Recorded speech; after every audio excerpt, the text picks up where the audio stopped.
Saya Ayla Julita Faras yang akan menjawab pertanyaan apa saja 7 kategori enabler yang ditetapkan oleh kerangka kerja COVID 5.0. Dalam framework COVID 5.0, terdapat 7 kategori enabler yang berfungsi sebagai elemen kunci dalam membantu implementasi dan pengelolaan tata kelola serta manajemen TI dalam suatu organisasi. Enabler ini mencakup berbagai aspek, baik yang bersifat teknis maupun non-teknis, yang bekerja secara sinergis untuk memastikan tata kelola TI berjalan dengan baik. Nah, apa saja sih 7 enabler yang dimaksud? Jadi, yang pertama, proses, praktik, dan aktivitas yang terorganisir untuk mencapai tujuan terkait TI. Yang kedua, prinsip dan kebijakan, pedoman yang menerjemahkan perilaku yang diinginkan menjadi panduan praktis. Yang ketiga, ada struktur organisasi, kebijakan dan pengaturan dalam pengambilan keputusan. Yang keempat, ada keterampilan dan kompetensi, atribut yang terkait dengan individu untuk keberhasilan dalam aktivitas dan pengambilan keputusan. Yang kelima, ada budaya dan perilaku. Yang dimaksud adalah norma budaya dan perilaku pemangku kepentingan yang mendukung etika bisnis.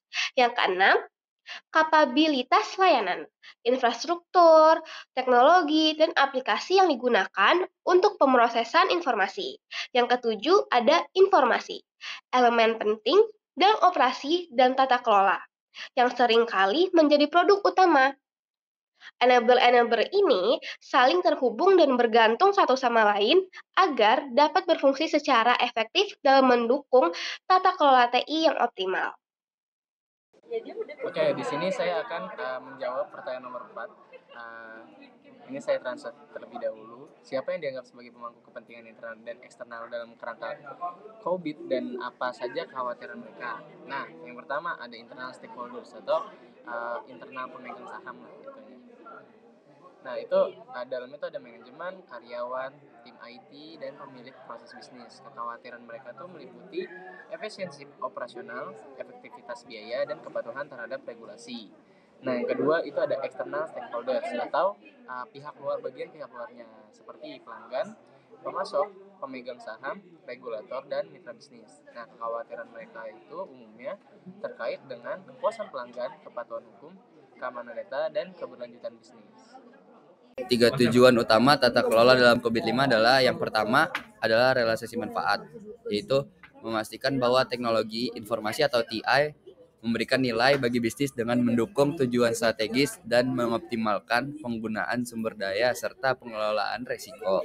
Yang kedua, optimasi risiko adalah mengelola risiko yang terkait dengan TI agar dampak negatif terhadap operasional bisnis dapat diminimalkan. Yang ketiga ada optimasi sumber daya.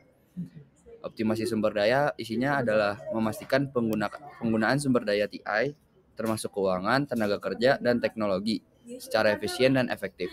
Jadi tujuan ini berkaitan dengan sasaran perusahaan dengan cara menyelaraskan strategi TI dengan kebutuhan bisnis, mengelola risiko dengan baik, dan memastikan bahwa sumber daya TI digunakan untuk memberikan manfaat maksimal bagi perusahaan. Bagaimana interaksi antara tata kelola dan manajemen berkontribusi pada sistem tata kelola yang efektif menurut COBIT? Nah, jawaban itu ada dalam COBIT atau Control Objective for Information and Related Technologies.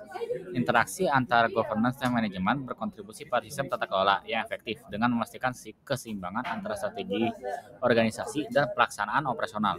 Governance itu berfokus pada penetapan dan arah strategis melalui praktik evaluate, direct, and monitor. Sementara manajemen itu bertanggung jawab atas implementasi strategi tersebut melalui praktik plan, build, run, and monitor. Nah, governance itu menentukan visi, kebijakan, dan toleransi risiko, sedangkan manajemen menjalankan serta mengawasi implementasi kebijakan tersebut dalam operasional sehari-hari.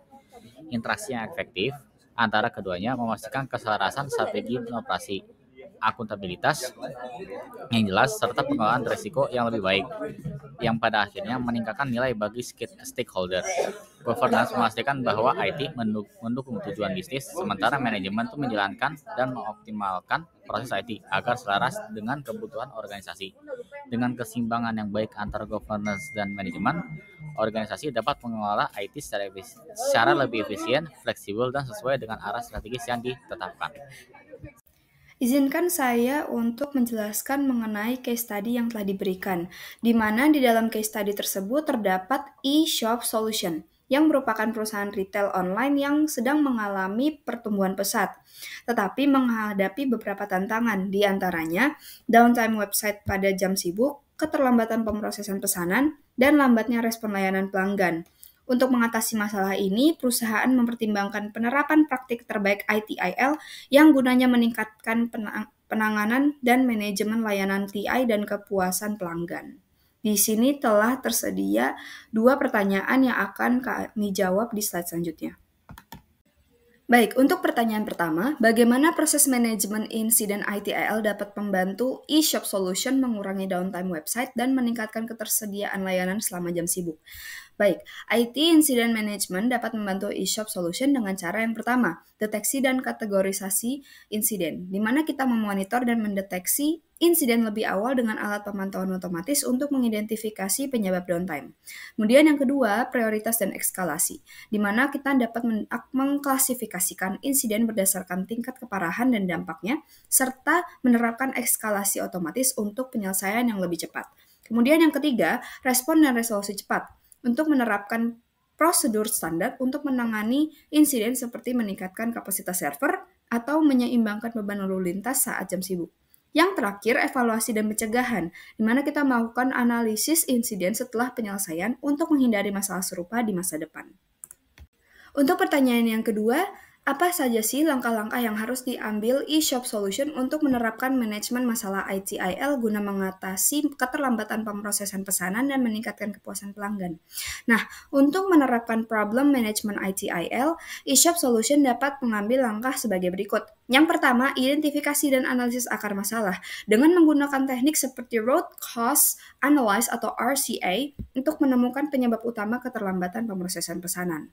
Kemudian yang kedua, pembuatan database masalah atau Known Error Database atau KEDB, di mana kita dapat mencatat masalah yang sering terjadi dan solusi yang telah berhasil diterapkan untuk mempercepat penyelesaian di masa yang mendatang.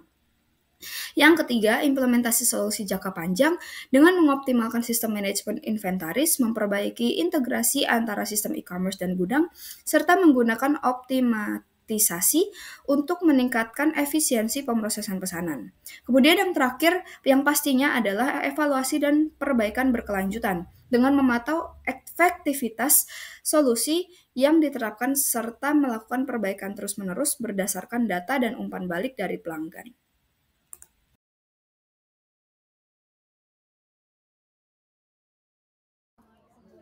Oke, bagaimana COVID membedakan antara tata kelola dan manajemen dalam perusahaan yang berorientasi di teknologi informasi? COBIT atau Control Objective for Information and Related Technology adalah kerangka kerja yang dirancang untuk membantu organisasi dalam mengelola dan mengontrol sistem teknologi informasi. Dalam konteks COBIT ada perbedaan yang jelas antara tata kelola atau governance dan manajemen yang berkaitan dengan teknologi informasi. Yang pertama, tata kelola atau governance. Tujuan tata kelola berfokus pada penetapan arah strategis pengawasan atas kinerja teknologi informasi di perusahaan. Ini mencakup pengambilan keputusan tingkat tinggi yang memastikan bahwa teknologi informasi mendukung tujuan bisnis dan memberikan nilai bagi organisasi. Yang kedua, tanggung jawab. Tata kelola mencakup dewan direksi, eksekutif, dan stakeholder tingkat atas yang bertanggung jawab untuk memastikan bahwa teknologi informasi mengelola risiko secara efektif dan memaksimalkan nilai yang diperoleh dari investasi teknologi informasi. Dan terakhir, prosesnya, tata kelola memastikan bahwa kebijakan, tujuan, dan prioritas strategis di bidang teknologi informasi sesuai dengan visi dan misi organisasi. Keputusan yang diambil pada level ini cenderung lebih bersifat strategis dan jangka panjang. Selanjutnya, manajemen. Tujuan manajemen berfokus pada pelaksanaan operasional dan pengelolaan aktivitas sehari-hari yang diperlukan untuk mencapai tujuan yang telah ditetapkan oleh tata kelola. Ini mencakup pengelolaan sumber daya teknologi informasi, implementasi proyek teknologi informasi, dan pengoperasian sistem yang ada.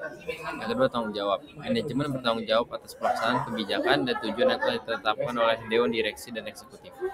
Ini termasuk aktivitas perencanaan, pengembangan, dan pengoperasian sistem teknologi informasi yang mendukung kebutuhan bisnis sehari-hari. Yang ketiga, proses manajemen berfokus pada proses operasional dan pemeliharaan untuk memastikan bahwa teknologi informasi berfungsi secara efektif, efisien, dan aman sesuai dengan standar yang telah ditetapkan. Kesimpulannya, perbedaan utama antara tata kelola dan manajemen dalam COVID terletak pada level tanggung jawab dan fokus aktivitas. Tata kelola lebih bersifat strategis dan pengawasan, sedangkan manajemen lebih pada operasional dan pelaksanaan.